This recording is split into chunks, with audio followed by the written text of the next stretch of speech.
इथे उभी आहे फक्त माझ्यासाठीच नाही तर प्रत्येक त्या मुलीसाठी जी सुरक्षिततेची भावना घेऊन या देशामध्ये जगते आहे। मालेगाव भागातील डोंगराळ भागात झालेल्या 3 वर्षीय चिमुकलीवरच्या अत्याचाराच्या घटनेने आम्हा सर्व मुलींमध्ये भीती नव्हे तर जागृती आणि धैर्याची ज्वाला निर्माण केली आहे। आज या ठिकाणी आमची एवढीच इच्छा आहे की त्या नराधमाला फाशीची शिक्षा झालीच पाहिजे। मी पोलीस प्रशासनाला एवढीच इच्छा व्यक्त करते की असे वाईट कृत्य करून समाजाला कलंक लावणाऱ्या प्रत्येक नराधमाला अशी कठोरातली कठोर शिक्षा करा जेणेकरून असे कृत्य करण्याचा विचार कुणाच्या मनातही येणार नाही।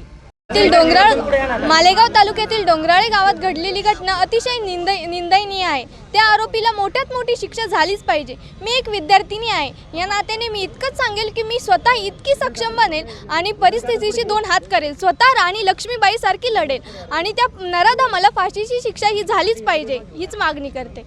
नाशिकच्या मालेगाव तालुक्यातील डोंगराळे येथे 4 वर्षाच्या चिमुकलीवर अत्याचार करत हत्या करण्यात आली। या हत्येच्या निषेधार्थ एकीकडे त्यांचे कुटुंबियातील जे सदस्य आहेत तर ते आमरण उपोषणासाठी बसलेले असताना दुसरीकडे आपण पाहू शकतात का लासलगाव या ठिकाणी मूक मोर्चा काढण्यात आलेला आहे।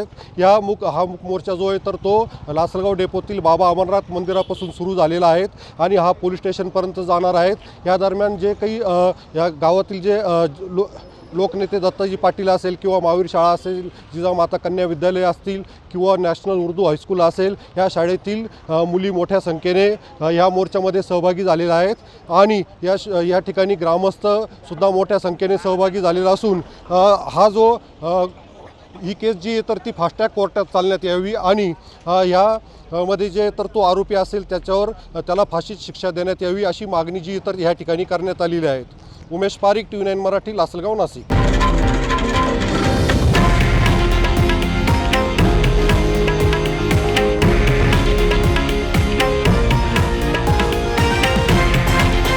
हे आहे देशातील नंबर 1 न्यूज नेटवर्क आणि आपण पाहत आहात TV9 मराठी, एकमेव।